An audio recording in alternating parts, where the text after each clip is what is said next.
175 నియోజకవర్గాల్లో టీడీపీకి పోటీ చేసే దమ్ముందా అని పేర్ని నాని ప్రశ్నించారు.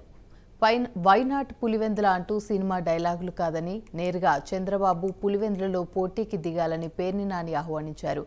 అందరూ కలిసి వచ్చినా ఇబ్బంది లేదని చంద్రబాబుపై తీవ్ర స్థాయిలో విరుచుకుపడ్డారు. 10 మందిని కలుపుకుంటే కానీ జగన్ పైన పోటీ చేసే ధైర్యం లేని వారంతా ఇప్పుడు మాట్లాడుతున్నారని ఎద్దేవా చేశారు.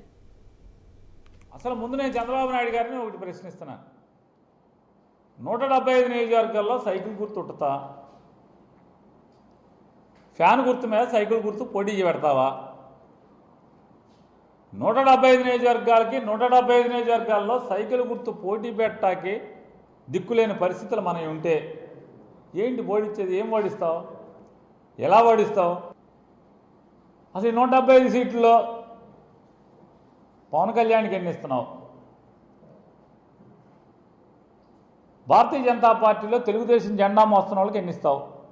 ఈ సత్యకుమార్ లాంటి సత్యకుమారు, ఆదినారాయణ రెడ్డి, ఈ ఆదిరెడ్డి, బోదిరెడ్డి ఇట్లాంటి వాళ్ళు ఉన్నారు కదా, సుజనా చౌదరి, వీళ్ళందరికీ ఎన్ని సీట్లు ఇస్తున్నావు? బీజేపీలో తెలుగుదేశం సినిమా క్యాచీగా ఉంది, పంచి డైలాగ్ లాగాని. వైనాట్ పులివెందుల రండ్రా బాబు, వైనాట్ పులివెందులు ఎందుకు? రండి వచ్చేయండి.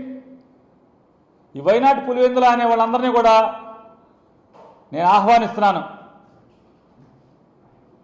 పులివెందుల మీరు జగన్మోహన్ రెడ్డి గారు ఓడిపోతాడని మీరు కలలు కంటున్నారు కదా, ఇంకెందుకు చంద్రబాబు నాయుడు గారు కానీ పవన్ కళ్యాణ్